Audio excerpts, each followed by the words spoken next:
and it's spinning. Hey, you know what other one?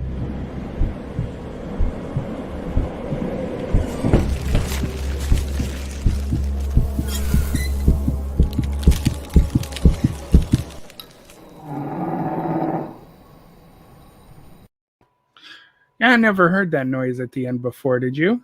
No, I don't think so. It was almost like somebody was dragging something across the floor. Chains. They're dragging chains. Excuse me.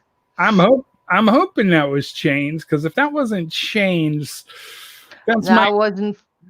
Bert's over here. yeah. I was gonna say that would be one of the first paranormal EVP gas passing. Oh well. Have you guys? Well, okay. If you guys haven't figured it out, Paranormal is live right now, and we are on the air and on YouTube and Facebook. Oh, the Facebook thing gets straightened out. I'm not 100% sure if the reason it gave us issues is because we were playing our music or if they were literally having issues on the site. It happens. Okay. But I can't answer the, Mm-hmm. because it's not my fault if they messed up. It would be on them. Right? Right. Right. Right. Sorry. Okay. So as we were talking kind of pre-show, we have passed out 8 turkey dinners. Yay. Which was amazing for a one-time ordeal. I did not expect that to be that big. If I give you my honest opinion, I kind of thought that it was only going to be a small amount, like, a couple turkeys. But gosh, you guys were amazing. So I can't argue with that. You did a great job. And so thank you, everyone who helped out. Special thanks to Light of the World Ministries, and everybody. Donations. Yep. Yeah. So, yep. It's a shame this year. There's about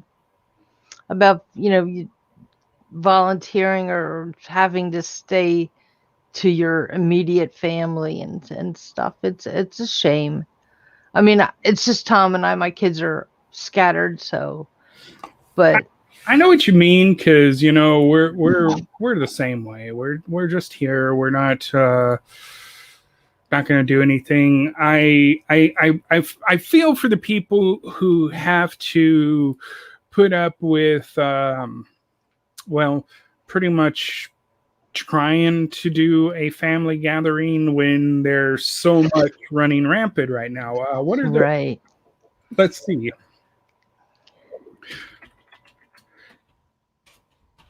Are you gonna say something? Oh. I'm gonna look something up here. Oh, okay. Well, you're talking. I used to work with this lady, sweet lady, and she loves Thanksgiving. And when she had Thanksgiving, her shopping list was like 3 pages long. No kidding. 3 pages long. And she had buku people over her house, and she cooked everything herself. Wow. I mean, she just loved Thanksgiving. So I really feel for her this year. It's like, what is she going to do? My wife and I were talking about that, and we've got so much that we're working on ourselves. And I'm going to do some baking. Yes. Mm-hmm. Yep. I don't see Evie out there yet, so she probably will want to know that again later. But yeah, I'm going to be doing some baking. Tomorrow, I'm working on 2 new things. I'm going to do some Jell-O cookies and some gift type cakes. So yeah, it'll be pretty cool. Yeah, I'm going to try. I'm for Christmas. I mean, as I said, the kids are not here, and there's no chance of them coming home. And I'm going to try to do different cookies this year. I've got one of these Cuisinart. A couple years ago, I bought it. One of those cookie guns, and it's been sitting in the cupboard, maybe with kitchen gadgets, you know. You can't do Uh, that. You get those cooking things, you got to use them. I know. See, I'm the I was type. like, I gotta have this. I hate those darn infomercials on TV. Yeah. Oh my god, I have to have this. Oh, Yeah. my world will be complete. Then Now, it sits in the cupboard. I would be the type of person who would say, "Give me this," and I'm, uh, you know, I'm more, I'm happy or whatever. But Mm-hmm. yeah, it's just there's certain things that we can do and certain things we can't do, and yeah. Yeah. but But what's interesting is when it comes to the holidays, my wife and I break out two different types of cooking. So last year we decided to put our heads together and do things, certain recipes together and mix them up. So we produced some amazing things last year. We've created some. They're what are they called? They're not sugar cookies. What are they called? Shortbreads? I think that's it. I think it's shortbread cookies, and we used something specific. And oh my god, they had this amazing butter flavor. And so when you were eating them, it was just like, I yeah. want to take do Italian cookies this year. You have to add ricotta cheese, and I I just want to do something. You Well, know, it's just I'm so blah. Well, there's blah. some real easy recipes out there, but we got, and it's free to anyone, I guess. Apparently, you can get Food Network Go. Ooh. And so it's an app and it gives you all the Food Network shows. And so you get to see that. So, okay, I turned on the Pioneer Woman and I started watching that. Sure, laugh. But oh my I'm God, not laughing. I think that's great. Yeah. she puts out some recipes that are so doggone easy and blows you away because you're like, oh, why didn't I think of that? She's got an apple pie that's technically not a pie the way she does it. You can cut it and eat it like pizza. Wow, that's cool. Yeah, and it's simple. I mean, it's very little ingredients and stuff, and it's really cool. So now she does say if you want any of her recipes, you can go to her website. And I'll so have to check that out. yeah, that's what I'm gonna do that one this year. I'm gonna try that Yeah. apple pie this year. And Well, Tom's not into sweets that much, so it's like if I make it, I'm not sitting there eating it all by myself. right. No, and then it ends up getting in the trash. It's such a waste, and it gets so mad. Well, It's like eat something. I think a lot of people would look at us and say, "You guys should be like huge as a house. All that baking that you do, we give it away. We don't keep it." Yeah. So yeah, we might make a little portion for a sample for ourselves, or we'll say, okay, let's have a cup of coffee, and then we'll go and we'll give it a shot. But tomorrow, I will, if everything goes well, I am going to try to make a new batch of Jello cookies. Oh, let me know. And I'm sorry, my head's like. Yeah, the I allergen. think it's sinuses are out. Well, it can't be out. I've never really had allergies or hay fever, but it's just like my head's going. Right. Yeah, Alka-Seltzer Plus or something. Maybe I'll have to take it before I go to bed. I'm getting a cold. Maryland weather is so crazy. I mean, it has just been insane. You don't know whether to wear a winter coat, a hoodie, short sleeves, long sleeves. Every day it's something different. And it's like, no wonder people Yeah. Yeah. It's hard. With the weather going, I mean, who needs to go to the fun parks, Oh, I know. to ride a roller coaster? Just wait on the weather. Yeah, I don't have my tissues in here. So I have a good box here in the office. Oh, that's the way to do it. yeah, real ladylike. Okay. So tonight, We are talking serial killers. Dun, dun, dun. Now, there's probably Serial killers. a lot of people out there like, oh, you guys have talked serial killers before. But that's so much fun. They are, and I've got a lot of information that I've pulled up that is going to change the look on what someone might think about serial killers. If anyone's familiar with the show Criminal Minds, which is on Netflix, you can go watch it on Netflix. Mm-hmm. And you will see they talk about certain things, but the particular program that they or the particular FBI group that they talk about is the BAU, or Behavioral Analysis Unit. It's a real thing.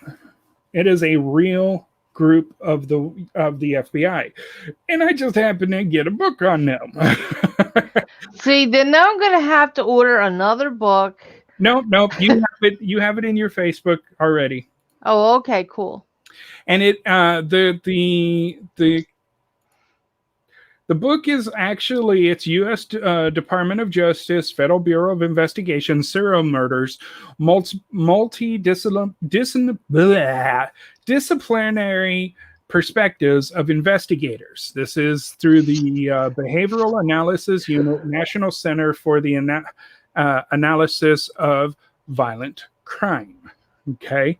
So it's important to know that, most of the information in here is what we're getting. So let's start with something that probably, how can I put it? It would be the most important question when it comes to a serial killer. So when people think of serial killers, a face like Ted Bundy might come to mind. Right. Yeah, like he's like the number one person you think of, or John Wayne Gacy. Yeah, there's quite a few of them. And okay, so let's give you a hint of what he is. He's a relatively young white male who's charming and intelligent. Now, according to the Serial Killer Information Center, which was started by Dr. Mike, I'm not going to try to say his last name, who's a professor at psychology at Radford University, that isn't entirely true. What's not entirely true? That Ted Bundy and all that. Let's put it like this. His database has identified over 2,600 serial killers, and he defines as somebody who killed at least 2 people in 2 separate instances with a cooling off period in between. Now, if we follow what we learned through programs like, say, I hate to use it, but say Criminal Minds. I know it's a TV show, but BAU is an actual unit of the FBI. We know that there's certain ways that a serial killer can progress and speed up their time. Yeah, right, exactly. He might accidentally do it, and then he likes the feeling, or she, and then just keeps going and going and going. Now, I read that serial killers is like 3 or more, and there's a difference, because I was thinking about some of the things that I read. I mean, there's been a couple, that I've followed, and they're spree killers. So, like, what's the difference between a spree killer and a serial killer? And they're saying it's that cooling off period. Now, a spree killer will just doesn't have that much, but a serial killer can go weeks, months, even years without killing anybody. Right. So, well, I don't understand. I mean, I've known people. Well, I don't have to put it that way. My favorite quote I've ever seen came from a funny movie, believe it or not, which was the Addams Family, and it was a Halloween event. And the lady asks Wednesday, "Well, where's your costume?" She goes, "I'm wearing it." And she goes, "Okay." She goes, "I'm a serial killer. They look like everyone else." Right. Right. I also read that an average person walks past 36 killers in their lifetime Yes. on the street or something. Now, Yes. I've actually known people that have murdered people. Oh my. Yeah, very, Whoa. very sad. But and I had been friends with relatives who have been, I guess, spree killer. Um, but Yeah. Well, let's put it like this. While male serial killers obviously outnumber the female counterparts 85 to 15, um, mhm. it could it could be said that the shock factor alone makes each case of murderous women even more chilling and terrifying due to society's ideals about the way females are supposed to behave. So tonight, I brought in the 10 most prolific female killers from around the world. Yes, another top 10 list. If you guys are familiar with that, I'm always bringing one in. Well, I haven't done it in a while, so No, but I'm, that's okay. We I'm going to try. go ahead. All right. So, number 10 out of Denmark is Dagmar Overby, she's been considered the angel maker, with the counts averaging or ranging between 9 to possible 200. Wow. Yes, Dagmar is infamous mostly because of the fact that her victims were helpless babies. Mm-hmm. Between 1913 to 1920, she ran an unofficial adoption agency known as a baby farm, where she was considered the foster mother to infants born out of wedlock. Now, receiving money from parents, she drowned, strangled, and burned the babies to death. Once apprehended, her death sentence was commuted to a life in prison after being charged for only 9 of the deaths, although it's believed that the count was much higher, as 180 of her babies were missing, and one of which was her own child. Oh my God. What year was this? I believe I told you it was like between Oh, did you? yeah, When? double check, but in case it wasn't, I missed it. It was between 1913 to 1920. Oh, okay. You might have said that, and I missed that. Yeah. Well, I probably, No, me. you probably said it. I probably missed it. But yeah. Let's go to let's use the FBI's version here for a moment. Okay. So in the past 30 years, multiple definitions of serial killers have been used by law enforcement, clinicians, academia, and researchers. While these definitions do share several common themes, they differ on specific requirements, such as the number of murders involved, which you mentioned a moment ago, the types of motivation, and the temporal aspects of the murder. To address these discrepancies, attendees at the Serial Murder Symposium examined the variation in order to develop a single definition of a serial murderer. Okay. Now, previous definition of serial murderer specified a certain number of murders varying from 2 to 10 victims. So you were right, but it was, and this quantitative requirement distinguished a serial murder from other categories of murder, such as single, double, or triple murder. Okay, so that's where they kind of put all that together. But most of the definition also required a period of time between the murders. This break in time, or cooling off period, which we mentioned, was necessary to distinguish between a mass murderer or a serial killer. Well, isn't a mass murderer somebody that Like the guy years ago, it was on Boss's Day or something. This guy drove a truck into this place down in Texas.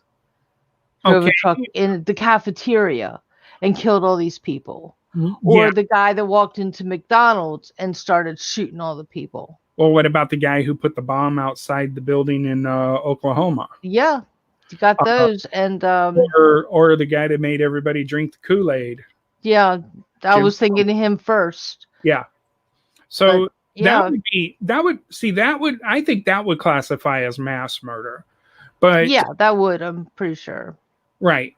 Now in this particular case, where were we? Okay. Serial murder required a temporal separation between the different murders, which described as separate occasions, cooling off period, and emotional cooling off period.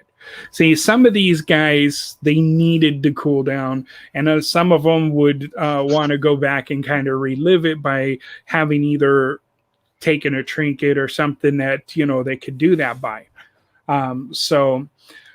But generally, mass murder was described as a number of murders, which is 4 or more.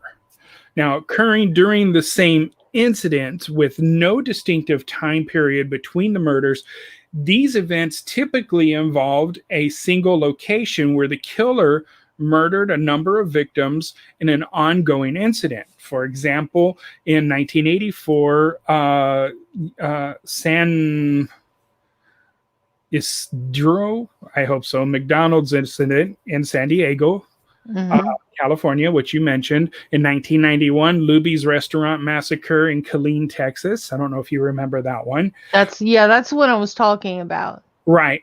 And in 2007, Virginia Tech murders in Blacksburg, Virginia. Right. I remember that one too. Right. So there's been at least one attempt to formalize a definition of serial murder through legislation. In 1998, this is like radio. In 1998, a federal law was passed by the United States Congress titled Protection of Children from Sexual Predator Act of 1998, Title 18 U.S. United States Code, Chapter 51, Section 1111, for those who are keeping track. The law includes a definition of serial killers. So here we go. The term serial killers means a series of 3 or more killings, not less than one of which was committed within the United States, having common characteristics such as to suggest the reasonable possibility that the crimes were committed by the same actor or actors. Okay? Now, although the federal law provides a definition of serial murderer, it's limited to its application. The purpose of this definition was to set forth criteria establishing when the FBI could assist local law enforcement agencies with their investigations of serial murder cases. So it was not intended to be a generic definition for serial murder. So if you catch that, when it reaches those numbers, that's what, Heaven's Gates cult. That's right. Those numbers is when the law enforcement can come in and, or call in the FBI to help. That's what I'm trying to say. Okay. Gotcha. I got you. Okay. Okay. So, yeah. Okay, so let's take a look at something. I was actually struggling through trying to find out. If you watch these shows, you're thinking, oh, yeah, this, serial killer, they did this, they did that. They would. Okay, well, let's take a look at this. Did you know the top 2 methods of serial killers to kill are, you ready for this? Yes. Gun and strangle. Gun being number 1 at 28% and strangle at 27%. And this is according to a Radford University database. Next was stab and gun, bludgeon, stab and bludgeon, or strangle and bludgeon. So it's a lot. But when you get to it, the lowest part on there, the last one that they list, and it doesn't even have a percentage because it's so small, is poison. Well, that's a woman's choice. Well, yeah, that is commonly what's considered for it. Yeah, I mean, it to me though, I think it's just kind of. So let's take a look at another one from Radford University's studies, and let's see if I can add this in with us. Okay. Now let's blow the screen up. Okay, there we go. So this is the broad motives of serial killers. And again, as I said, the source is the Radford University, and this is their database done in 2013. And 48% of the reason why they do it is for enjoyment. Oh, enjoyment. I see. It's kind of small. I can't read that. I thought that said employment. It's like, that does not make sense. Yeah, they were. Okay. All right. No, enjoyment, thrill, lust, and power. Number 2 is financial gain. That's the part where I don't understand. I would like to get, I'd have to dig deeper into theirs to get all their information, but financial gain, I would only think if it's like a theft reason and somebody caught. Well, either that or insurance stuff. Oh, yeah, that's insurance. possibility. Like a lot of women would marry these rich guys, take out insurance policies, and then bump them off.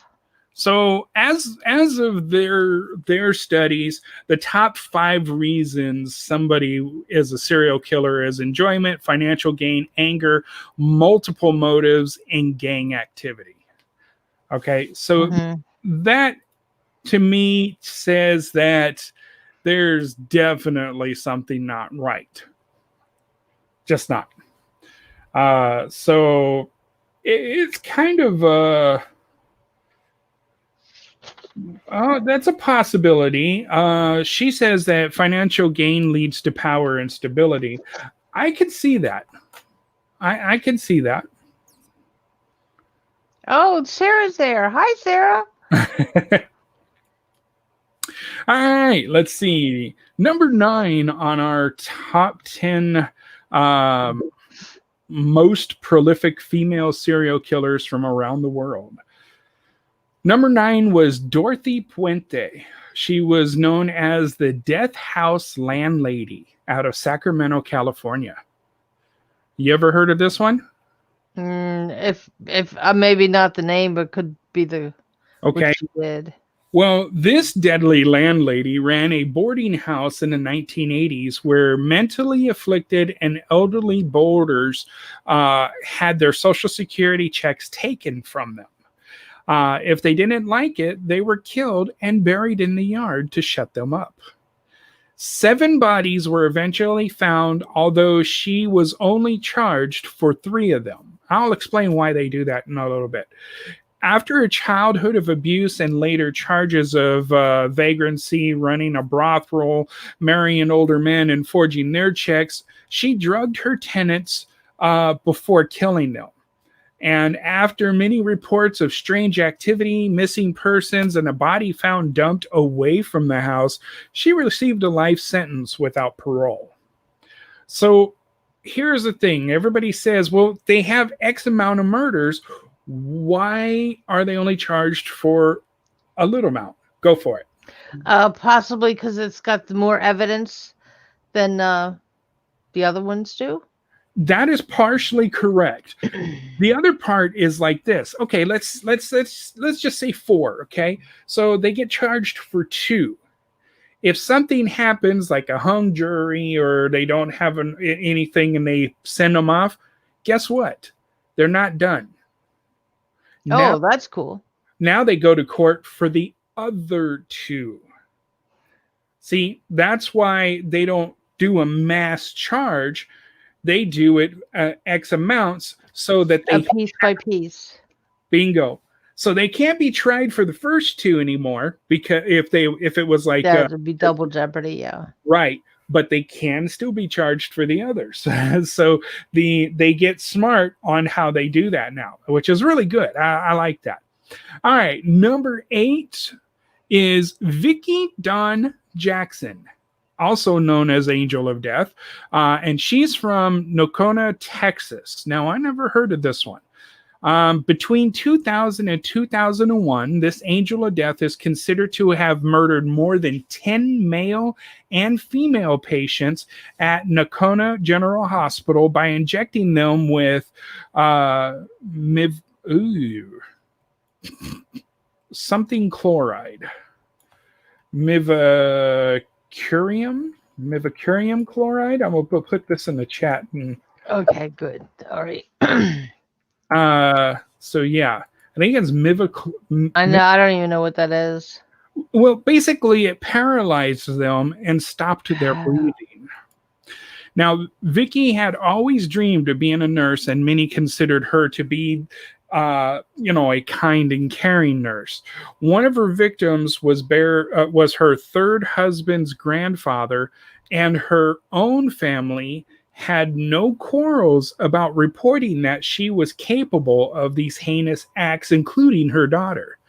Vicky had a history of verbally and physically abusing members of her family, and at 40 years of age, she was sentenced to a life in prison in October 2006. Yeah. So yeah, and she says she knows this one. I don't know this one. I don't recall that. I'm in Texas, and I would have thought I would know that one, but I don't know that one. All right, I'm trying to speed them up so I stay on track here, because we're kind of past the halfway point, and I want to make sure that I get them all in there. So number 7, Rosemary West, House of Horrors killer out of Gloucester, England. Hope I said that right. This despicable woman assisted her husband, Fred West, with the sexual abuse, torture, and murders of innocent girls at their home, 10 of which were attributed to her between 1973 to 1987, even though she continued to point her finger at her husband. She was convicted of murder in 1995 and is now an inmate in Durham. It's believed that she murdered her 8-year-old stepdaughter in 1971 and forced one of her husband's daughters to prostitute herself. One girl managed to escape and alert authorities, and the couple then was picked up. Their victims from what they understand is they picked up their victims from the bus stops, imprisoned, and tortured them for days before killing them and burying them in their yard.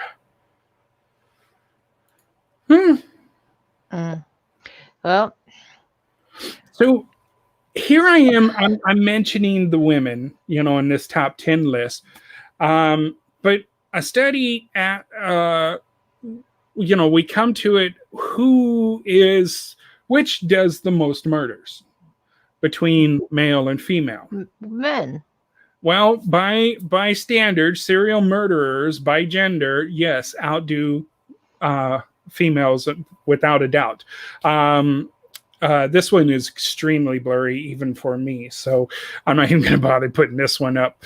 But we also go to a race thing. Now, I'm not prejudiced. I want to get that out, but I want you to understand that majority of serial murders by race are white.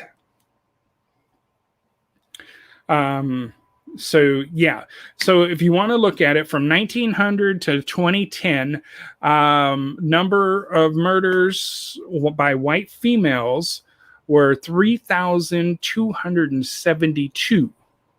And at this point, I'm sorry to tell you that the women outdid the men. Is this straight out murder? Serial murders. Oh, serial murders. Yeah. Oh. Yeah. 39.40% between 1900 to 2010 were white females. 29% were white males. And these are huge numbers, okay? Like I said, for the females, 3272. For the white males, 2409. The next one, Oh, in the list is black females with only 992. well, does it say what the driving factor was for these women to murder? Was it basically the financial gain? Well, no, on a lot of these, to get that information, you have to literally break down each particular. Oh, I see. Because, like, take example, we're looking at the top 10 prolific, you know, female killers in the world, and in just that alone, we're seeing different reasons. Well, technically, not even different reasons. Because one killed the babies, one killed. Well, see, okay, so the one from Sacramento, financial gain. She killed them, took their Social Security checks. Well, even with the lady with the babies, didn't she get paid for taking the babies in? Yeah, there was that one. What about the one that was killing the nurse that was killing her victims? There's no.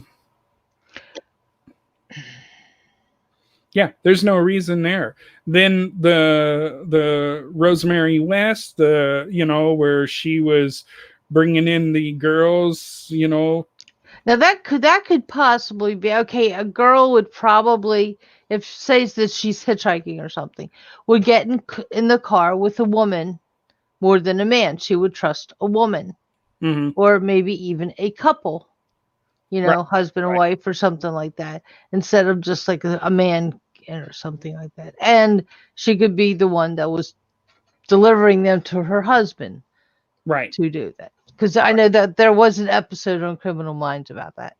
Right. And like I said, we're getting some. Or is it SVO something?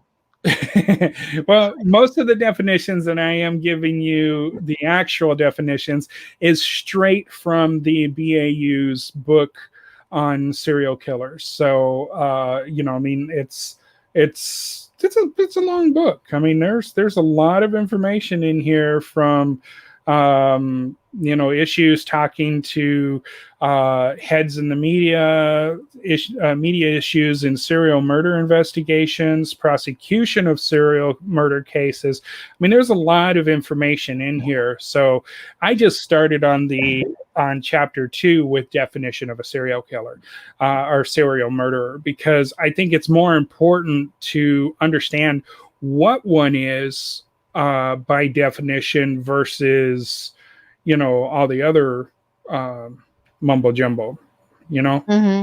I mean, we could come back and forth with different ideas of them, but if we're getting the actual reason and the causes, which makes more sense. So if we're watching, like we're saying, Criminal Minds, and you see the head person say, we can't go until we're called, Right. We can't get involved until they call us. And that's why, because they need, certain information, X amount of information to bring them out and so forth. Now, I mentioned a couple of these women, and I don't know if I kind of quite put if they had their ages in there. I know one of them, the one from Sacramento, she was an elderly lady. So their ages vary. But if you really want an interesting fact here, let's do this. More than half of the serial killer's victims, are under the age of 30. So here you go. You're looking at an actual statistic by what they're showing, and more than half of all serial killers' victims are under the age of 30. 27% of them usually average between the age of 20 to 29. Most of the time we see these shows, we see where they come in and they're killing the parents and doing this, and the actual statistics show that it's actually on a lower situation. Now, does that mean though that that's what the actual case is? Maybe not. You know, there's a lot of situations that have different reasons, as we've learned. You know, like the one that was doing it for her checks and so forth. So, okay, so I actually pulled up serial killer statistics. Again, this is out of the from Radford University, and it seems like they're the ones that probably are doing the most. But this one that I'm going to read to you, this is a table that in this report are based on information from the university on the serial killer database. So there is a serial killer database. And the purpose of this database is to gather data so that the researchers and teachers will have accurate information about serial killers. Okay? This is literally... See, I don't like using sources like... what is that? Wikipedia. I thought you were going to say that. Okay. Yeah, because those sources, anyone could put anything in there. Right. Exactly. If you're getting something from the direct place, like the FBI, which like the book or the college and so forth, you're going to get, practically spot on. And if it's wrong, then they tell you. You know, it's not like you're getting told different information, you know, because somebody's it's the real deal. No, Sarah said, I hope the government isn't monitoring your web searches tonight. Yeah, well, if they are, they're going to have to go to the radio show too. So as of September 4th, 2016, the database contained information on 4,743 serial killers and 13,105 victims of serial killers. The statistics in this report are based on the serial killer definition derived by the FBI at its 2005 symposium in San Antonio, Texas. The unlawful killing of 2 or more victims by the same offender in separate events. Okay? So, and I can share links to this so people can follow it if they want to later on down the line. But serial killer frequency by decade. Do you know that the highest number of U.S. serial killer killings happened from 1970 to 1980 to 1990. And then it started going down. Do you know that? No, I did not know that. Yeah. In 1970, the U.S. had over 605 serial killer frequencies, as they call it. In 1980, they had 768. And then it starts to drop. In 1990, 669. And then there's this huge change come 2000. 2000, it was 371. 2010 was 117. So you could see that they really, really are starting to either they're spotting these people before, you know, like, you know, all the triggers and all the things that would say this is the person, or they're getting really good in catching them before, you know, because they're making mistakes. Yeah, technology is much better. Oh yeah, heck DNA yeah, and all kinds of stuff like that. And there's red flags. So I probably like she said, I probably threw some red flags up looking up, you know, certain information for this, but you know, it's not like I'm doing it to be a bad person, if you know what I mean. Inquiring minds want to know. I'm a good person. Yes. You want some Kool-Aid? No? No. Oh, come on. My Kool-Aid's good. Comes in a cup and all. Mm-hmm. Would we call, let's ask this. We were talking earlier about it and said, serial mass murder. Would we call events like Waco one of those? I wouldn't consider that mass murder. No. I personally wouldn't. Even though they blew the place up with, and as far as we know, with people in it?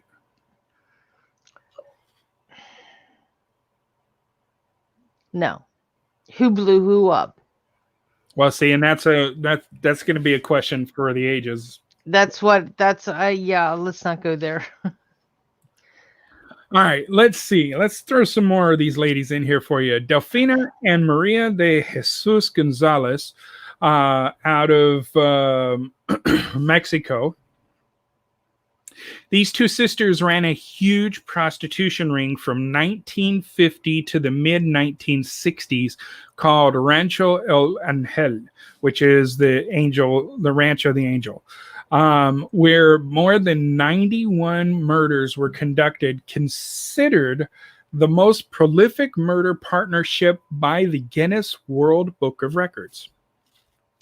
Now, a woman who procured victims for them tipped off the local police. And when when their property was searched, they found bodies of 11 men, 80 women, and fetuses. And they don't say how many fetuses, by the way. The women who worked for them had been drugged and later on killed if they became ill or not able to attract customers. They are also killed rich customers for their money. So there's the financial part. Mm-hmm. And in 1964, they were sentenced to 40 years in prison. That's it. 40 years. Yep. I cannot say this lady's last name, but she's number 5 on the list. Is like Irina. Good luck saying that. And they called her Satan in a Skirt. She's from Russia. Yeah. This Russian serial killer murdered 17 old women between 2002 to 2010 to fund her alcoholism, seeing as her husband wouldn't pay for her vodka. I wish to tell you this was a joke, but this is for real. She pretended to be a social worker, and once she got inside their homes, she bludgeoned them with a hammer or an axe and stole their money. Sometimes she set the homes on fire. When one of her victims escaped in 2010 and told the police, they were surprised as they assumed the killer was male. See, this is where we go. Well, after following leads, they apprehended her and she admitted to her crimes. She was charged with the murders in June of 2012 and was sentenced to 20 years in prison. 20 years for 17 murders? Maybe because they figured they were old people. They were going to die anyway. Well, no. I mean, this lady wasn't all that old. No, I'm talking about the people that she killed. Oh, okay. Yeah, probably. All right. You ready for this one? And I know you got to know this one. This one came out of Daytona Beach, Florida. Now, she is considered a true serial killer. Eileen Wuornos. Considered a monster. And I there was recently the last 2 weeks or something on one of these shows talked about her. And honestly, deep down inside, I feel sorry for her. I really felt sorry for her. How bad her life was. Well, and totally awful. That's a good thing you mentioned that, because that's in here too. So let me go there. She's considered a true serial killer for seeking out and murdering people in sequential fashion rather than in a spree. She shot 7 men from 1989 to 1990, all at point blank range. She tried to defend her grisly deeds by saying that she was raped and assaulted by her victims before retaliating. After a childhood and young life riddled with sexual, drug, and alcohol abuse, prostitution, homelessness, and many brushes with the law, she decided to take the law into her own hands. Now, this is one of those situations where we can see what pushed her into this, what made her kind Do of, what she did, yeah. yeah. Now she was sentenced to death 6 times, and of course she was executed in October of 2002. But yeah, I mean, you can see when it comes to what's the trigger, what's the motive, what sets them off. There's a lot of things that can set people off, from anywhere from something in their past, the way they were brought up, or somebody did something to them when they were younger, and so they kill the people that remind them of that certain person that did the thing. Exactly. And my thoughts on capital murder: I believe in the death penalty. The Bible says that if you judge by the sword, you shall be judged by the sword. So if you're taking someone's life, then I don't see why their life shouldn't be taken. I don't get this. Doing this lethal injections, cruel and unusual punishment, and blah blah blah blah blah. Sorry, really? darling. Go back to the. How about you thinking about the victim? That was cruel and unusual punishment. Thank you. And if I'm sorry, I tell them go back to the electric chair, and then there's of course Maryland now no longer has the death penalty, but there are 2 people on death row that killed a friend of mine and her brother-in-law back in the when was it, the 80s or something. I mean, you could look it up. It was there was a hotel in down the road from us a bit that the lady and her husband were witnesses to a federal thing, and they were going to testify. So they got this guy in there to shoot them and kill them. But the thing was, the wife was out sick that day and her sister filled in. So they killed her husband and they killed her sister. Now, this guy that actually did it was a drug addict. So when they were trying to execute him, they couldn't do the veins because he was always shooting and stuff. It would be cruel and unusual. And the guy that ordered the hit, he's also there. But our ex-governor went and overturned everybody to be... you wait. There's going to be a president who's going to come in and say, nope, this is the way it is. You take a life, we take a life. Look at overseas. If you're caught stealing, they cut your hand off or something. But the reason he said that the death penalty was not a deterrent, it was a punishment. But the thing is, okay, everybody does you rob a bank, you're going to go to prison if you're caught.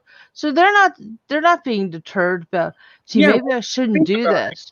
Think about it. There's homeless people who want to go into the prisons because they get 3 hots and a cot. Come on, they can live their life like that and be happy because they got a roof over their head, clothes, food, and everything else. I'm sorry, I don't. And there's a lot of criminals who go to prison and know that they're going to have it made there. Well, no, that's not the way. They get free education, free medical. Seriously, look at Bonnie and Clyde. Mm-hmm.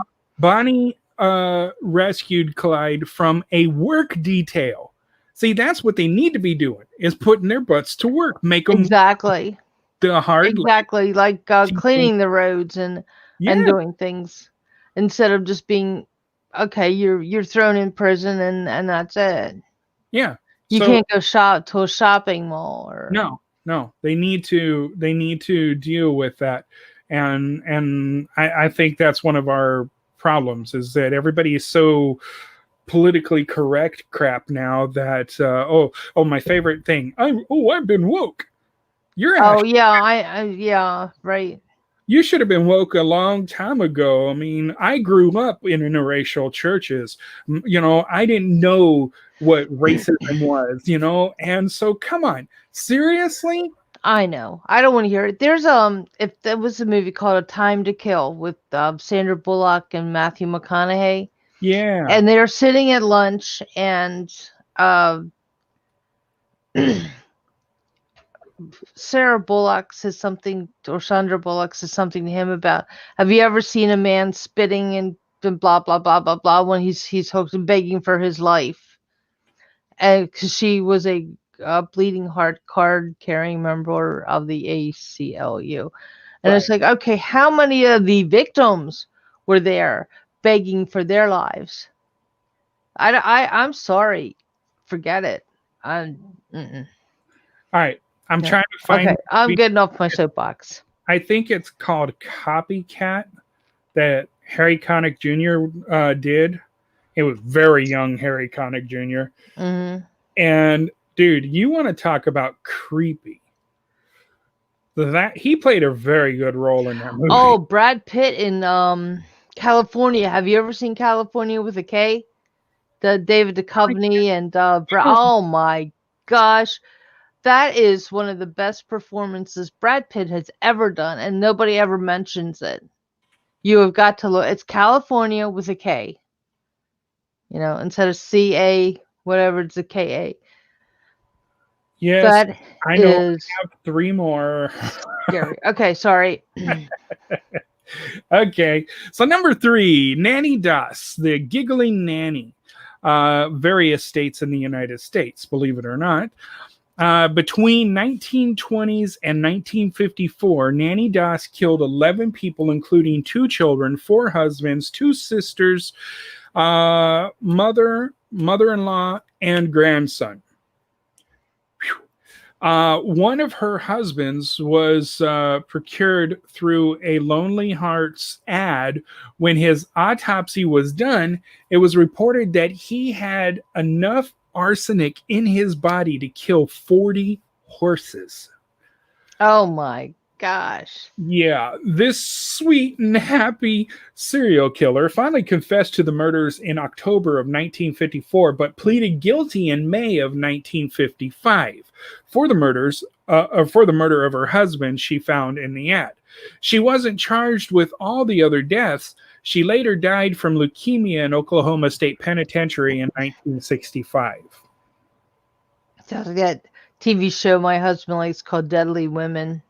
Yeah, well, I, I Yeah. I always get the people who tell me, you know, you write murder mysteries, don't you? I said, yeah. And they said, I guess I shouldn't upset you. And I asked them why. And they said, because you know how to hide the body.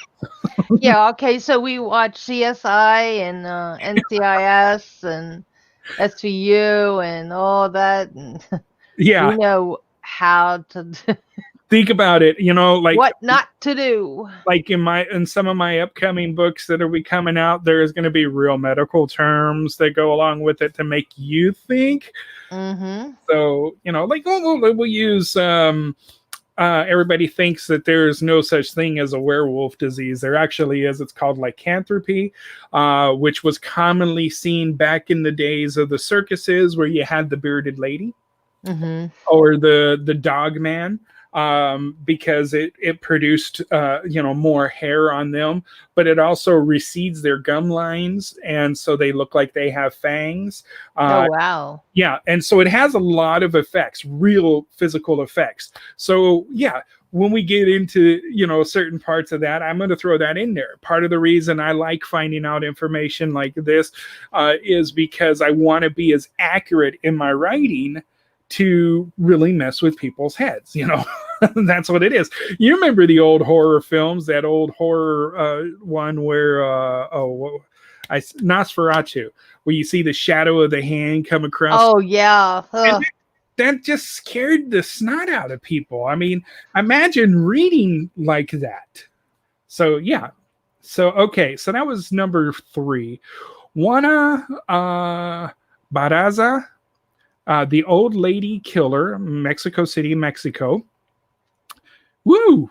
She was sentenced to 759 years in prison. Wow. That's a long time. For the murder of at least 42 elderly women from the late 1990s to 2003.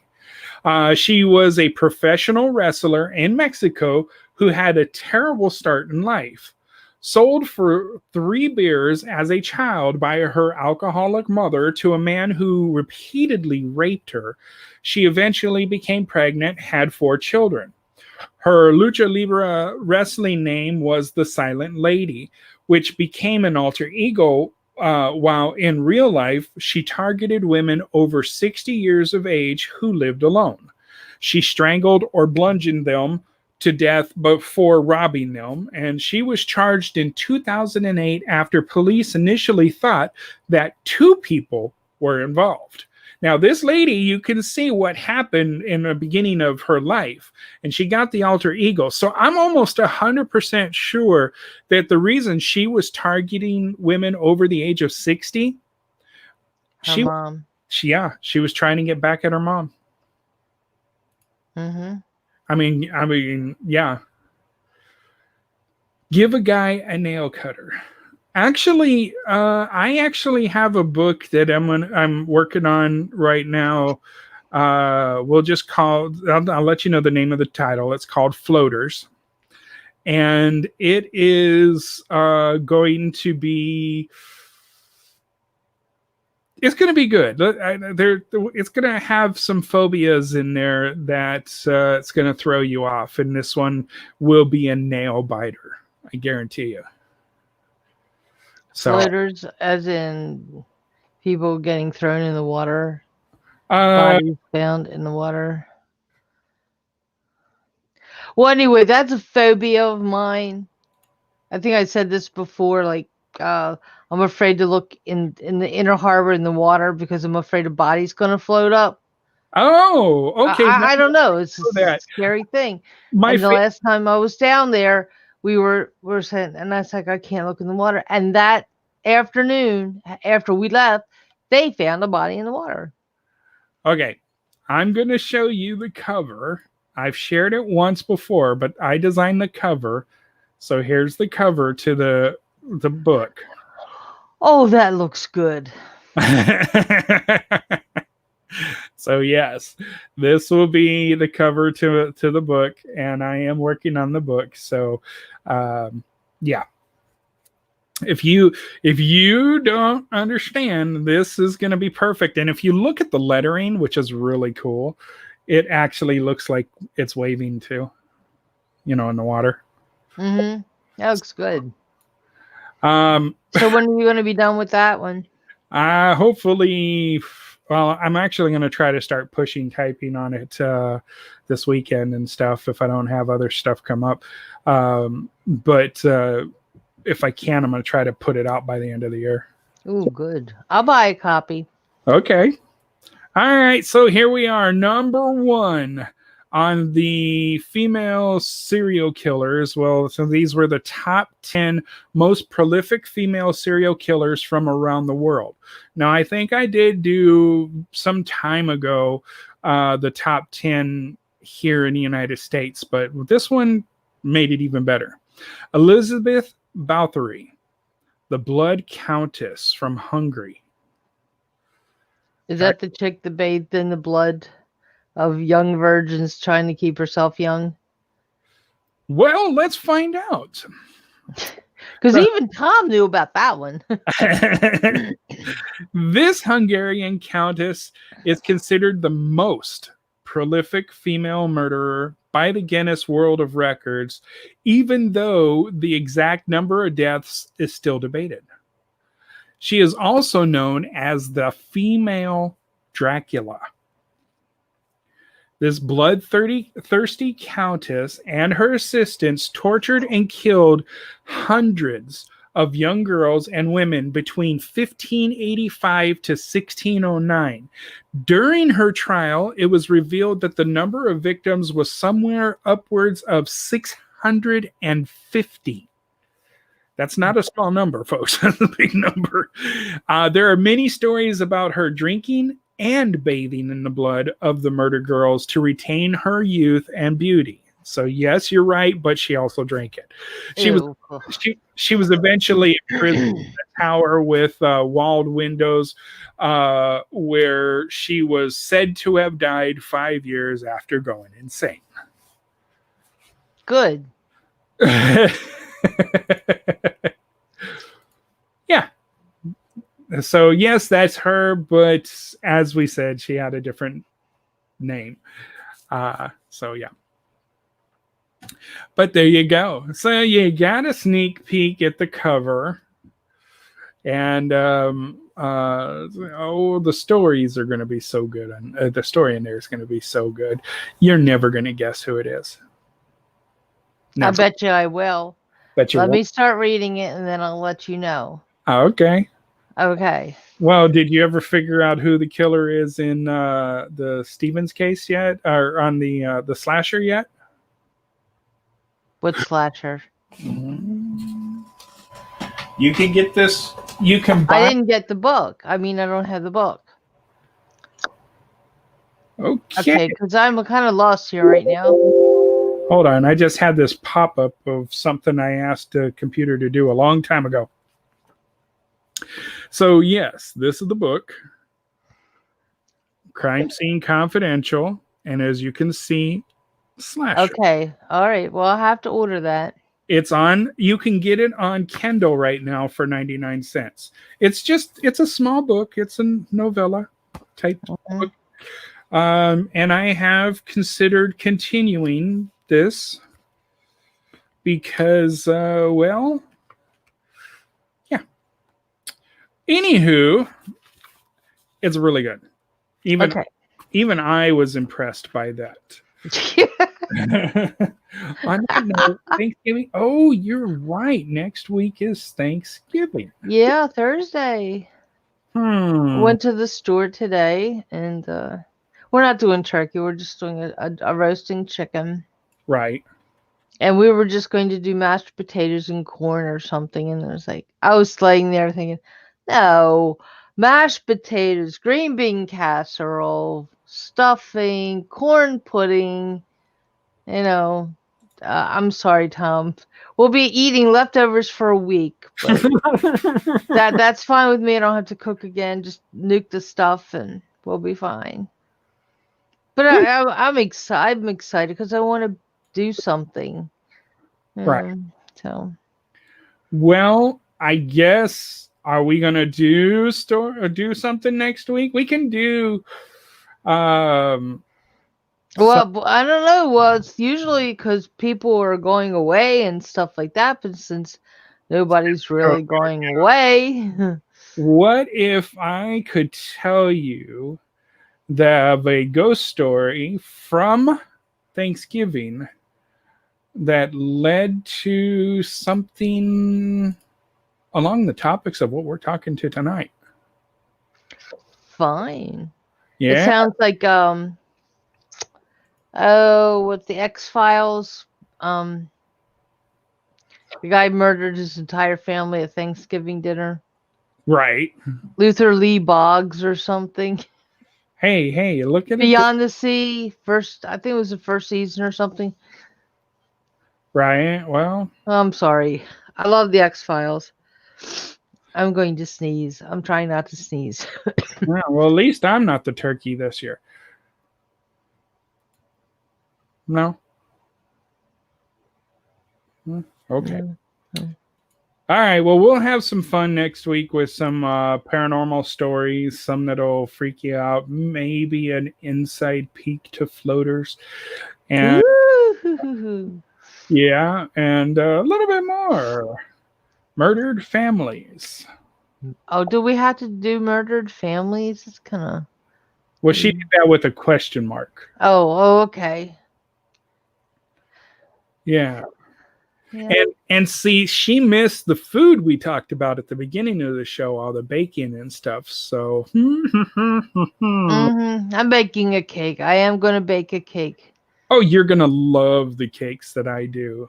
Yeah. If everything works right, I'm gonna be able to take pictures and show them tomorrow. Oh, let Sarah know about the drive, the turkey, the turkeys. Oh, yes. Okay. Oh, mm. We were able to feed 8 different families through what we raised and everything. So that was great. We did get out of all the families, only one wanted to share their picture and stuff. The others were kind of embarrassed, I guess. Oh, yeah. So the picture was shared on my page, and I think I shared it on the Facebook or on TMV's Facebook page, but I'll have to look at it. Oh, I think I did see that picture. You were the one standing up. Yeah, I was the tall one. Yeah, the tall one. Shut up. Yeah. So yeah, that was it was great. I'll tell you off the air some of the things that happened because I can't say that on the air. But yeah, so everyone that tuned in tonight, thank you for joining us. Oh, thank you. And go ahead.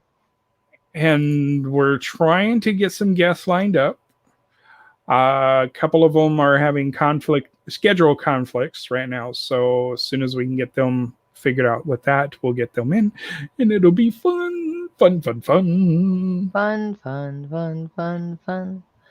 Yeah, if we get this one guest, we might be able to tell you about some Christmas presents that you're going to want to get your hands on.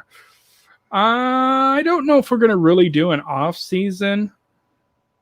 Oh, I see what you're saying. Oh, you mean serial killers not near Thanksgiving? No, she was saying good to our comment, and she says, "I hope we can do it again off season."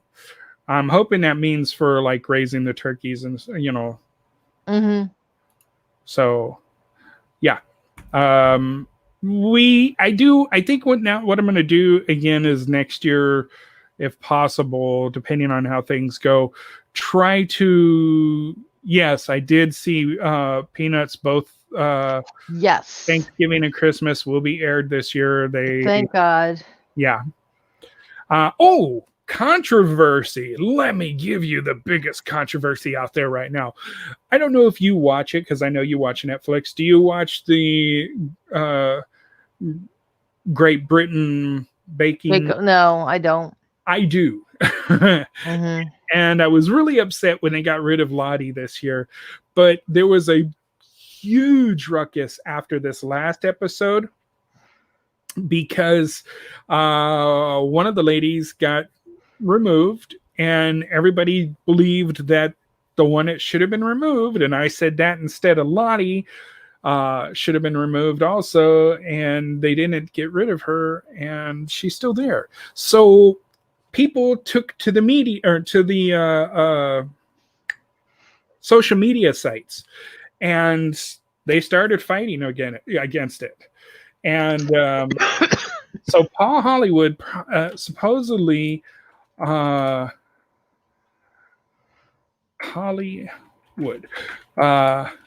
responded to it. And let's see.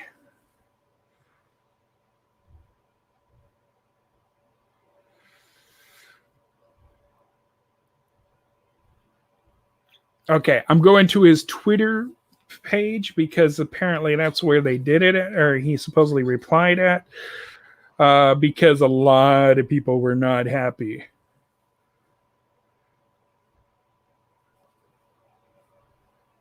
And it's on Netflix. Yeah. Oh my gosh, it was ugly. All right. Well, I'll have to check that out. Okay, I don't know where he did his response at. I thought it was on there, but he responded to everybody's social media, and yeah, it was just one of those things. And if you're gonna watch it right now, because next week is going to be yes. I'm. Can we just keep going and bring her into the conversation? Change the conversation? Mm-hmm. Okay. Evie, get ready to look at a link in Facebook. Oh, I was thinking about that today. We should do that. What? Bring her on. Oh yeah, I mean, she asked next time you were going to be on, so she can come in and do that. And I don't mind talking about the show because, I was not happy camper because Lottie was doing really good. She did a great job, and so she has one bad day, and they kick her off. And Hermine, the same thing. She had one bad time, and but she was Star Baker on a couple of times, so she had it. And I don't know if she saw. Yeah, that one was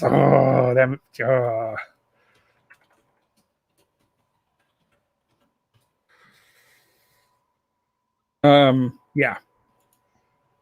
Okay, so they have some judges on there. Paul Hollywood is one of the judges. Let me pull him up for you, and so I can show you who he is. He's a pretty famous baker. And he he does this little stare down that everybody just like I can't believe he's looking at me like that and stuff, and it's hilarious. But so there you go. There's this is Paul Hollywood. Now he has some amazing blue eyes. I'm sorry. I'm one of those people who, I told you I like eyes. Everybody talks about Paul's eyes. So oh wow. Oh yeah. Okay. So that's one of the judges. But yeah. Okay, here we go. I found the article I've been looking for. It's disgusting behavior. Paul Hollywood slams sad people for trolling Bake Off finalist Laura over fan favorite Hermine being sent home. I would have done this when they sent Lottie home. But this Laura girl, she is a sloppy cook. Don't you agree? Yeah. Hey guys. Hi. How you doing, hon? Well, I have a cold, so if I sound a little weird, I'm trying not to cough. So see, there we go. Yeah, we're kind of the same way. We're all just yeah. I'm blame EW. Probably gave it to me from last time. He was. I don't want to know about it. Yeah, well, she was on the radiothon. Oh, yeah. Cool. Yeah. Yeah, we just hung out for a little bit, and then I came back, and then I left, and then I came back, and EW was asleep. I still think it's amazing how we always end up talking about food in here. It's always food in the paranormal. It's hand in hand. And any of the shows that I do or food comes up because hello, TMV Cafe. Yeah, cafe part, right? Food. Cafe part, yeah. From day one, we talked food. And everybody gets so frustrated at me because then I start talking about all this good food, and they're like, "You're making me hungry. Now I want to go eat." No, we gain calories just for dinner. Talking Definitely, about it. I'm getting really hungry for something else. Yeah, get the munchies. It's a very suggestible. I don't do any of those drugs, but dude, I got the munchies like crazy. What happened? I was listening to TMV Cafe, and I got hungry. Yes. You really have to get like Frito-Lay or one of those big chip companies to promote the show and to send us free stuff, and we'll eat on air. And, Heck yeah, we were lifetime M&Ms. Pringles We or do something. M&Ms. Yeah. Oh yeah, only the green ones though. She's getting picky. No, I have no preference as long as they're M&Ms. Well, if you go to like the M&M store and everything, you can get like individual colored M&Ms. Now they have all those special. I never differentiated between the colors. Just okay, so Great Britain's Great British Bake Off. Great British Bake Off. Okay. Well, in just so everybody knows, in the U.S. it's Great British Baking Show because Bake Off is a what do you call it? Trademarked by Pillsbury, so they can't use the word Bake Off. Oh, so that's why they call it Great. Yeah, they call it Great British Baking Show in the U.S., but everywhere else it's Great British Bake Off, I GBBO. thought I thought you couldn't trademark a name or copyright a name, because like TMV Cafe, somebody else has one like that, but there is nothing similar to it. Yeah, I don't know about that. I mean that legally, but it's big flour and big sugar, so they've got their lawyers up in line. Because the famous one is the Pillsbury Bake Off, that they have every year, and where everybody gets creative and makes stuff and wins the prize money and all that. You want to know? Yeah, I mean, I don't know if anybody else, if you've also noticed this past 2 weeks, they've been fighting heat issues in the tent, because it was filmed like during the summer, summer issues. No. And considering how hot it was, like last week, it was like what I guess would be the equivalent of being like in the 90s here, right. So in 90 degrees, and they still had, they still did ice cream cakes when it's 90 degrees out, and these stuff have to sit out there. And you have chocolate and all the things that they were doing were temperature sensitive, and it didn't make for good TV. Because I mean, I would have hoped they would have given them at least some ice, or I don't know about those fridges over there from season for season. They don't look like they're cooling a lot like those industrial, those industrial fridges. They look like kind of those 60 retro fridges, with the thin things. But those things keep things cold. Those are good fridges, but they're pretty shallow too. I mean, it's not like it's a deep fridge where you could stick the whole thing in there. Oh yeah, I mean, but they have this tent that they're in, and then they can put plastic down the sides. And I know they're running heat when it's cold outside. So why can't they run it like an AC? A couple AC units in there No, but I mean, if you think about it, they're running a lot of electricity stuff, and it's not like it's you're right outside the place. It's like in the middle of, so they're running stuff on generators anyway, and there's only so much a generator can run, unless you have all the people, all the staff, all the cameras, and camera and lights, all proper lighting and all that adds a lot of heat as well. So So, but I mean, there was a couple seasons ago. It's like the oven, the way they have their ovens are different too. It's like they're sliding oven doors. It's like some, I think 1 or 2 times they even fell off. So it's like, yes, I remember that one. Yeah. So this picture here is this year's beginning. The beginning picture of all. Yeah. Of them. Yeah. Right now, they start with like 13, I think, right? They had an unusual number this year. That's right. Yeah. Now this girl right here, let's see. I guess that's all. That's Lottie. That's Lottie. That was who I was rooting for. Yeah. And I really thought she was going to make it. Yeah. So, right now, the final 3 are Peter. Yeah. I forgot his name. Mark. Well, how many Marks were there? Good God, there was a lot. There were 3 this time. So 2 of them got eliminated. So it was Peter, Mark, and Laura is left now. But I mean, but for me, I know it has to, I guess, essentially come down to taste, because Laura has not. I mean, she's 1-star baker once, so all the people that are left have 1-star baker once. But Laura, she's always been kind of like in the middle. It's not like she's done spectacular. Yeah, no, despite being, it's always like she's kind of riding it out, just doing enough not to get eliminated. But then she's gonna have to really pull it off in the final to get it. Yeah, but I think it's probably going to either come down to Mark or Peter. Which with Peter, he's going to be, if he wins, he'll be the youngest Bake Off winner. I think he's going to win, to be honest with you. It depends. I mean, because Peter had some ups and downs. I mean, in this past episode, Paul Hollywood said, "Welcome back, Peter." It's like, okay, you're finally, showing what you can do again. So, I mean, it's all going to depend on what the theme is for the final.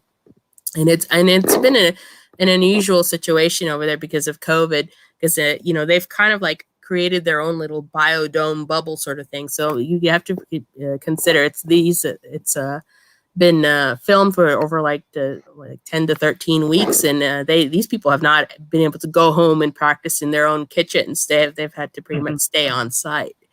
And they probably give them practice areas, but still, it's like when you're in your own kitchen, you know where everything's at, and you can kind of, figure stuff out. But and plus with the, the temperature issues and all that, because I mean, I'm just hoping it's not going to rain, or hopefully they won't do another ice cream one in the 90-degree heat, because that was painful. That was painful to watch. Well, and as you can see, this is the ice cream cakes that we were talking about. This one was Laura's. Yeah, cake, and it just started sliding like the whole slide. She tried to put no, it was Hermione who tried to put a chocolate collar on hers, but well, I think the ones that did that and then the plastic collar, they did a great job. What I'm trying to find is an image of Laura's mask from this last one, because if you saw. Oh my God! The one from this week, the cube cakes. Yeah. No, she with the only thing that saved Laura was the taste, because they all loved Black Forest flavors, but it was basically the taste that saved her, because she would have done really well if she managed to get her mirror glaze correct, which she didn't. There was issues with her gelatin. Hermione only made one mistake.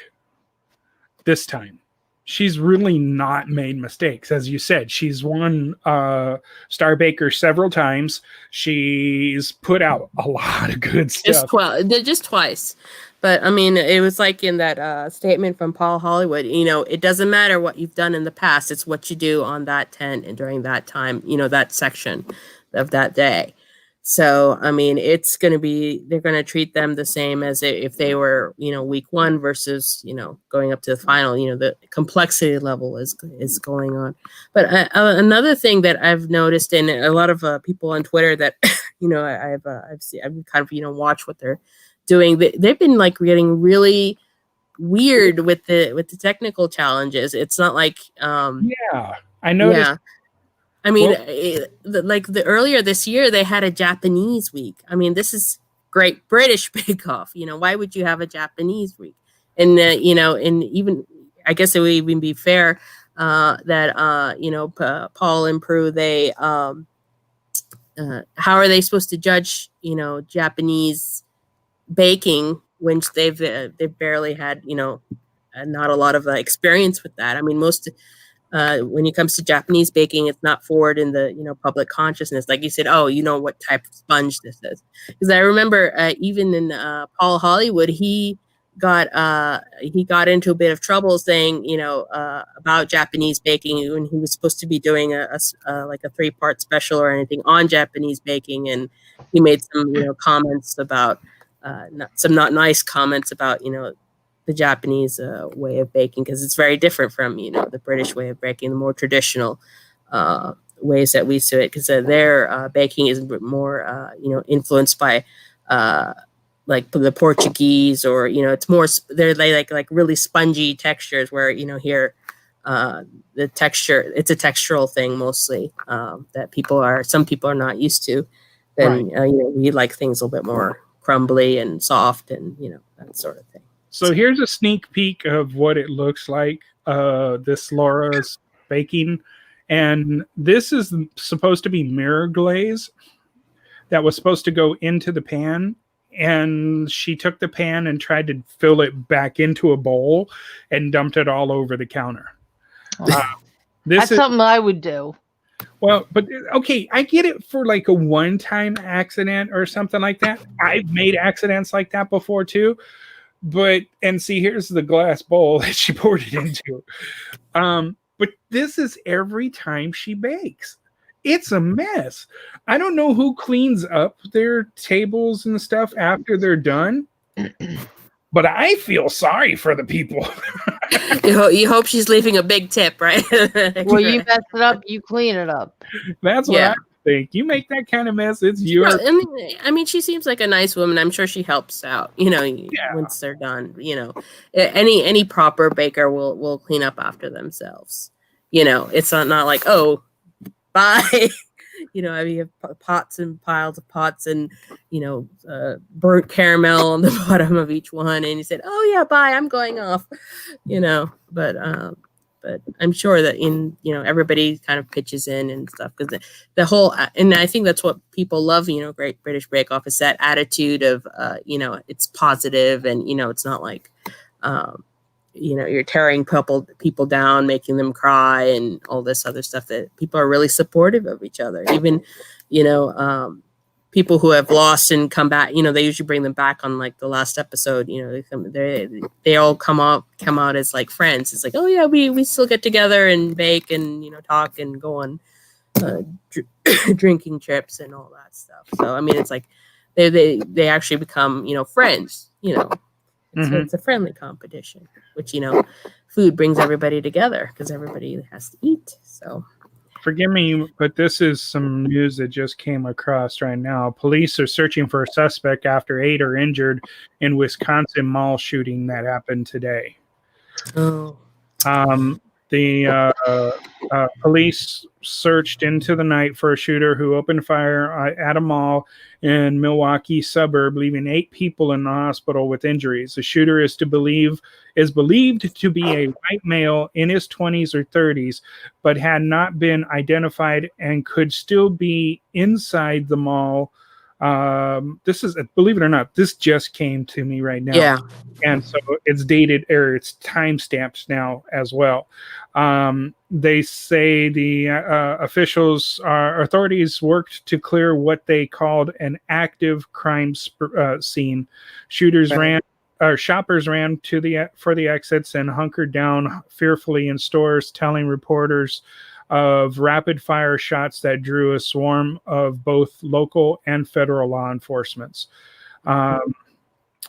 If you want to know, it's 7 adults and a teenager who were wounded in the attack. There's a lot more information. You probably can get it on your local news tonight, but this is just coming into us right now. So this is literally breaking news. So Wow. It's always up and down with you guys. Yeah. The drama. Look at the drama he creates. No, literally, guys. Yeah. Nobody understands the amount of news stuff that gets thrown at me on a regular basis. I actually, I can believe it. I get an email for music news every day, and I'm like, okay, I don't even know where the heck you came from. Comes in and I'm like, we'll play that. No, we won't. What do you got here? I've looked at it a couple of times. There's some pretty cool stuff in there, but most of it's, like talking about Justin Bieber over and over again. Okay. Anyway, so yeah, I mean, okay, I'll put it like this. The last headline that I read, I guess it was since yesterday. That was the first headline I read today. Was that some of the states that Trump was suing for the election, they dropped or they stopped it or something like that. I didn't quite read the whole thing. I just kind of yeah. Okay. I'm like, no kidding. But I mean, yeah, that could be a whole show in itself. But I mean. And yeah. I'm sure the conspiracy theorists and supporters will be like that. It's the whole shadow cabal or whatever that's getting older. I mean, it's hard to believe. It's hard to believe that. If you think about it, considering how close the margins were, a person's going to think at least half the other half of this country is crazy. I will ask one question. Okay, now this question has not made sense to me since it was first called out. Okay, Trump won in 2016 by the Electoral College, right?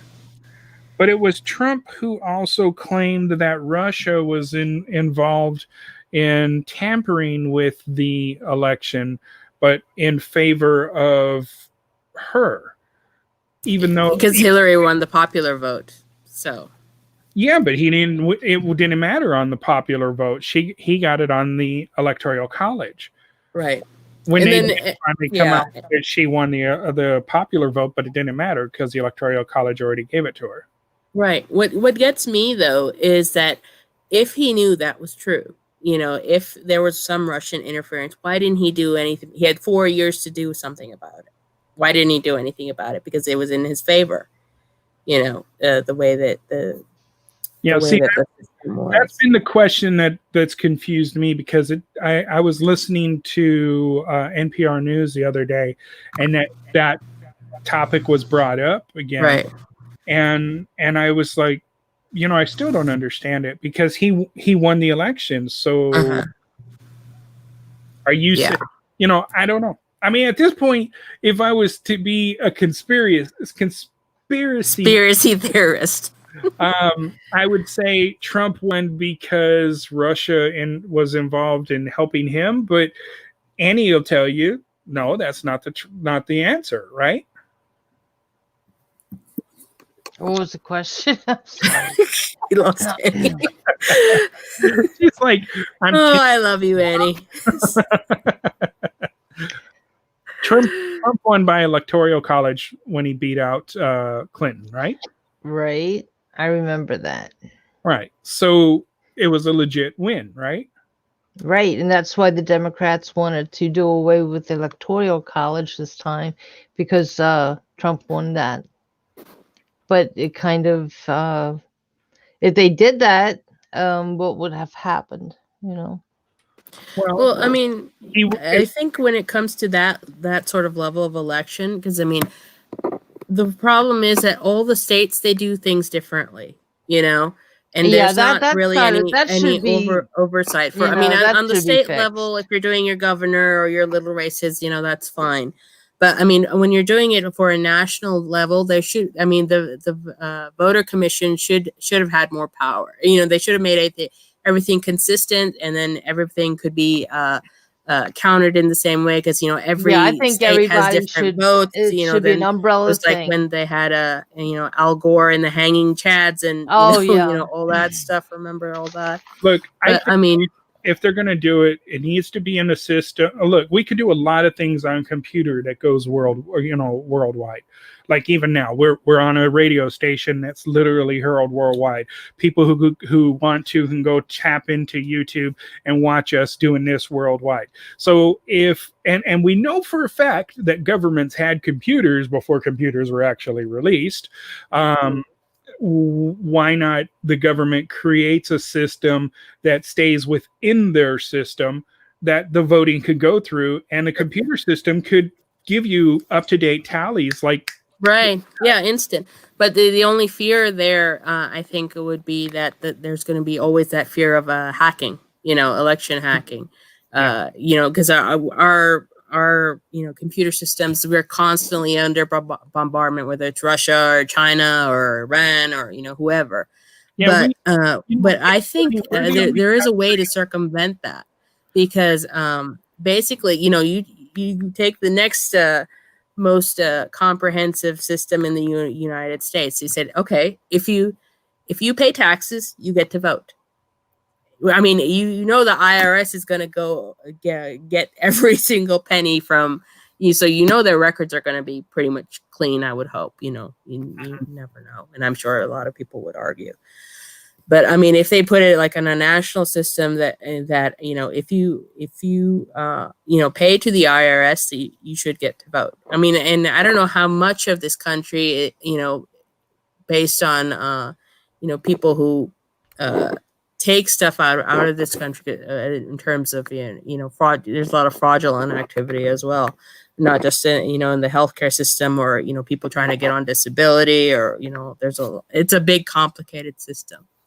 So but if they can just link it together on a national, everybody should have a social security card. It's linked to your taxes, if you pay taxes, and and then you're contributing into the government system, then you should have a vote, you know. And that should hopefully also motivate people to say, okay, I need to get a job so I can pay in taxes and I can vote. And that way, those people who are, not bogging down the system and taking advantage of other taxpayers, who pay their taxes correctly and, on time and all that stuff that, that they get to, feel like they're an active part of the system, because nowadays people, they feel like I don't know if it started from the 60s or even before that people don't trust the government anymore, which they shouldn't. They've proven that you can't trust the government anymore, so there has to be checks and balances with that. One of the things that I find interesting, and Annie, you can tell me this too, but isn't it kind of crazy how we're one of the few countries that if you're caught hacking, they hire you? Yeah, well, they'd rather have you on their side. Right. I was looking at what was I looking at? It was that black hat, white hat thing, Yeah, something from our local community college came the other day, and I was looking at it, and they were talking about that. A course that you could take or something. I was like, that's just really weird. So, yeah. Yeah. But, that's how Penelope got into her spot. Yeah. Yes, I wasn't going to mention that, but yes, you're right. But I mean, if you consider, we're supposed to be considered like the most, not the most advanced, but I mean, one of the, leaders of the world and all, all that stuff, all the most powerful. And people, even people in Europe and South America and places that I've been, they're surprised that we can't even get healthcare right. We can't get the basics out of the way, because now, that was a whole horrible thing, and then spending billions and billions of dollars on it that was basically thrown against the wall. It's just such a mess. Yeah. It really is.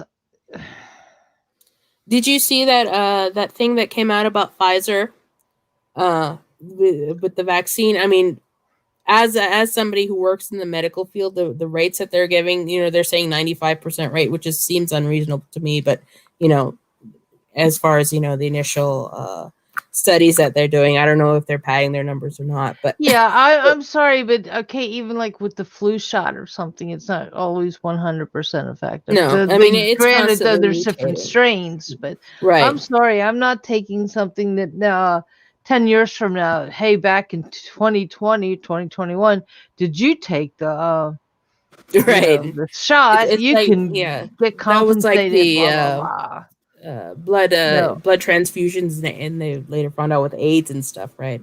Right. I'm sorry. I'm not going to. I mean, as I said, EW knows I've had family members that have it. My sister, my brother-in-law, my nieces, had it, and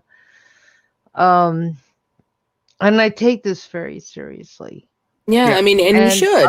But I'm not going to just take something because they say so. I mean, I'm not an anti-vaxxer. I mean, I've had the shingles shots. No, I mean, I've had the pneumonia, the flu shots, and tetanus shots, and stuff. But I am not going to take something that most likely you will get over.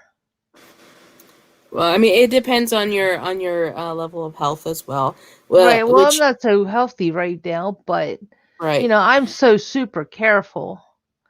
Yeah, but even so, because even with the new releases, they're going to be giving it to the older population. They're doing in phases. It's not like come March everybody's going to get it or not. But I wonder what the age group is.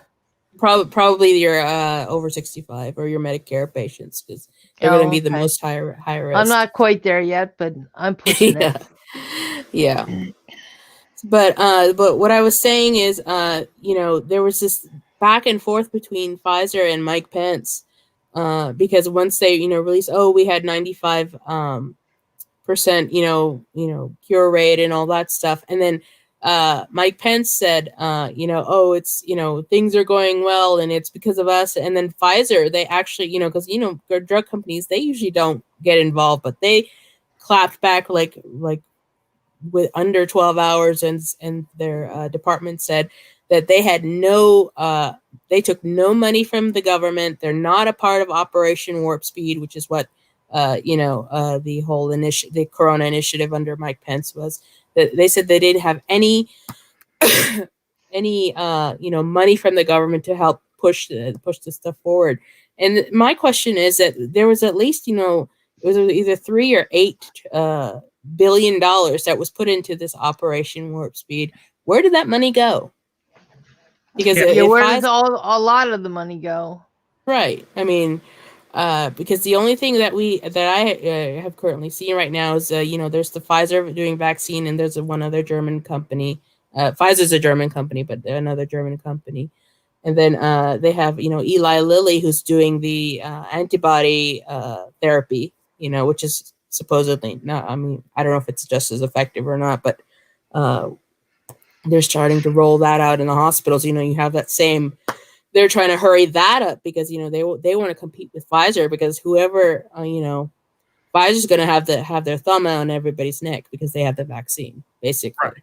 Yeah. And they're expecting the government's going to have to kowtow to them. I think both Trump and Biden, so you couldn't think of his name. I think both Trump and Biden said they wanted to try to get this vaccine out for free to everyone. So I don't think that would be good. Yeah, they should, and I think Trump set the groundwork for that. When they discussed it for this year, that anything related to COVID for testing and treatment and all that, the insurance is supposed to cover it, for free. Where he made that deal earlier this year. So that's as far good. As he's and looking out. And another thing which people may not, and you have to give Trump credit when what he does, for certain things that he do. I don't agree with everything that he does, but there's come January 1, there's a new law that comes out that insulin is not supposed. They cannot charge more than $35 for insulin, which is going to be huge.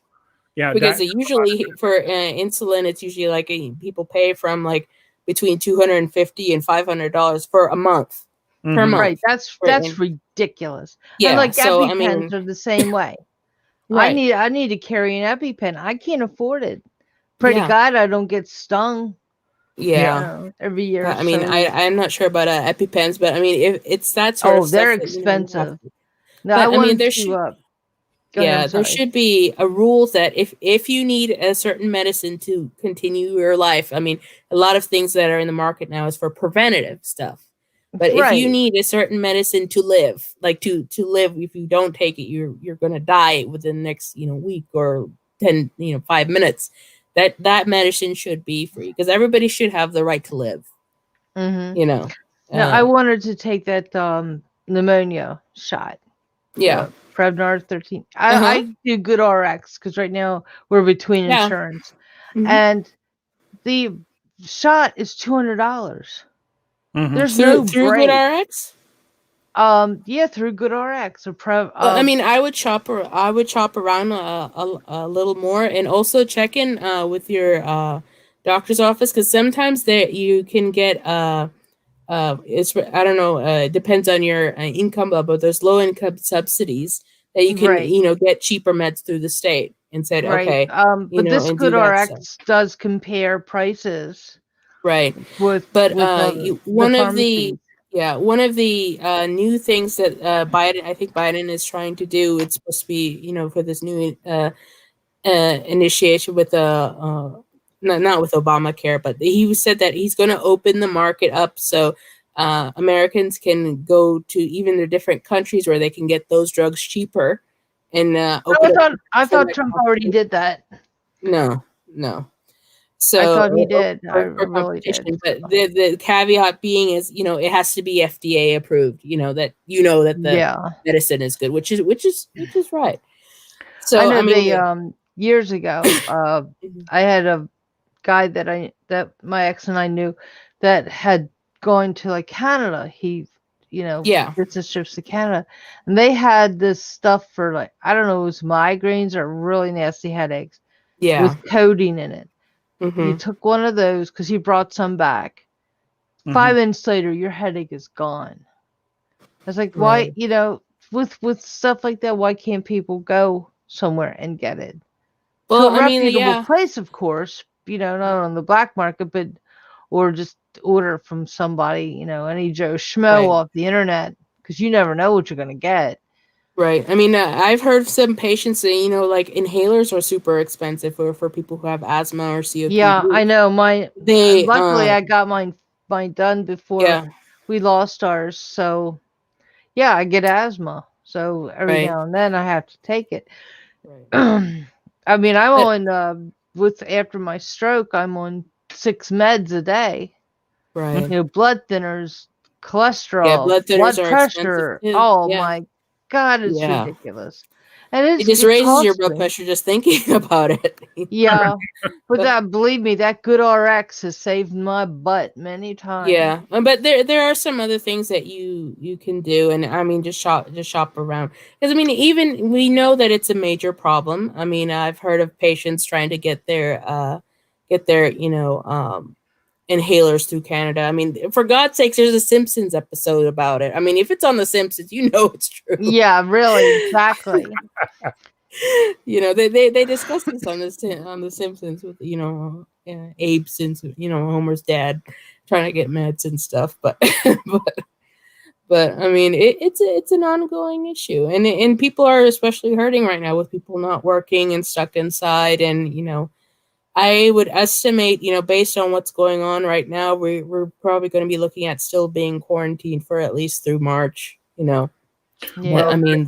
I mean, I was looking at the statistics before the show, and I was going to mention some of them because, you're a cheery guy. yeah, but some of these statistics, oh my God, no, never mind. Yeah, it's unbelievable. I mean, we've already passed the 250,000, the 250,000 mark on Corona deaths. And that's just in the United States.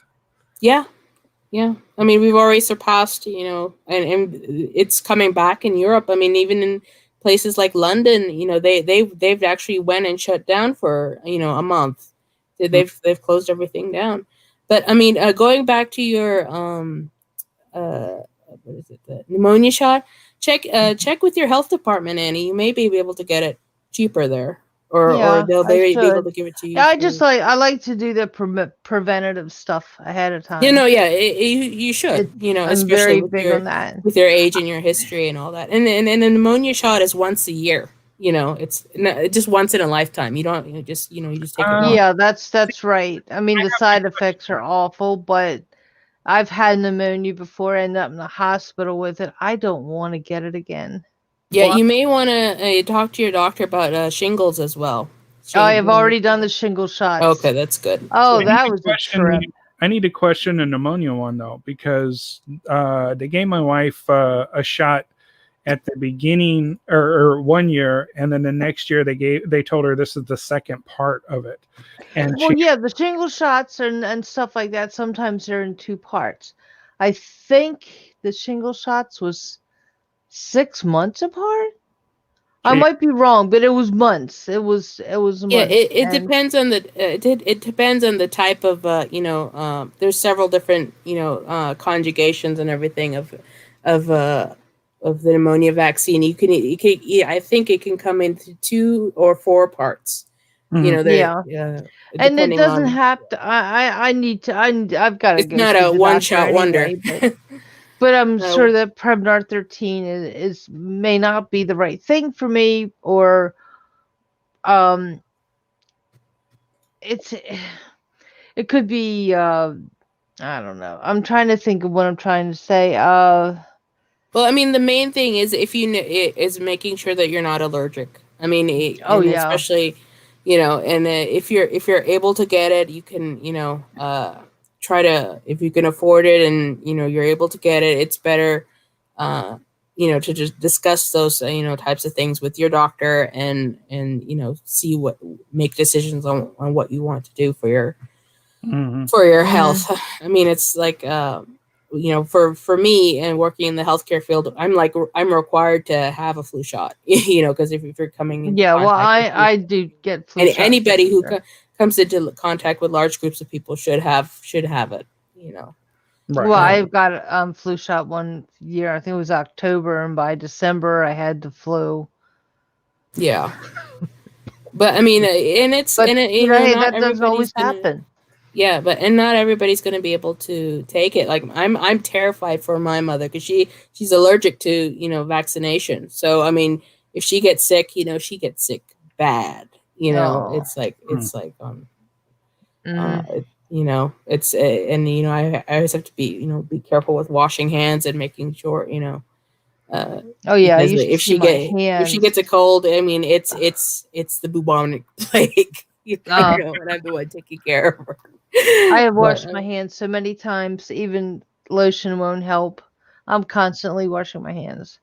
yeah. Well, I mean, you just have to remember that, you know, you try to avoid, you know, touching as much as you, but and Oh yes, and yeah. you can use hand I mean, sanitizer if and I go to the all grocery that, but store, I don't and look through hand stuff. sanitizer is only going to protect you for like 5 seconds. Right. You know, it's just Right. basically, you know, you're rubbing alcohol on your hands. I touch something, I pick it up. I am not going to be spreading Yeah, my you can. germs all over the place for other people. You know, Right. I see something, I'll pick it up. That's it.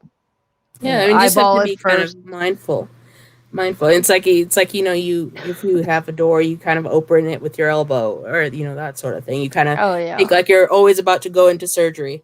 When God gave you a butt, you can open the door with your butt too. So. There you go. Yeah. Mm-hmm. But I mean, but especially right now, I mean, they're just fighting over simple things like wearing a mask. You know, Yeah. Put the it's still an damn issue. I thing mean, on and keep it on and shut up. If you don't want to wear one, call somebody up. Get your groceries delivered. You know, don't be spreading yeah, I your mean, damn it's to germs because minimize I don't want to exposure. get it. But even you know, people that I see in like Walmart or the grocery store, they're not wearing them correctly. They're wearing it under their nose, like it's supposed to. Yeah, what's the deal with that? Come on. I mean, It defeats the purpose. I mean, they said, "Oh, it's smothering me" or whatever. Well, But I yeah, mean, hello. yeah. I mean, as I said, I got asthma, but I keep my mask on until I get Yeah, outside so and it's convenience. You know, we live in a society that, you know, lives off of me. being convenient Yeah, versus well, what versus being what's right. And what's yeah, well, convenient. You're it's too protecting damn yourself bad. and others. You know. Sorry. I'll Yeah. get back off my soapbox again. I gotta get off my pedestal. So. Yeah. And EW goes, yeah. Yeah. This is very interesting. We go from serial killers to Bake Off to elections to healthcare to the pandemic. I mean, we cover everything. We're fully rounded. You know, we're Yeah. very like a Renaissance person. Yes. You know, Exactly. we're fully rounded. You get it all from TMV Cafe. Yep. Yeah. Yeah. Definitely. Okay. So let's go ahead and wrap it up because we're at the end of that. And you guys that tuned in, thank you for watching or listening. Oh, thank you. And have a fantastic Thanksgiving. Stay Yeah. safe. Wear your mask. That's right. And we'll see you guys next time. Yep.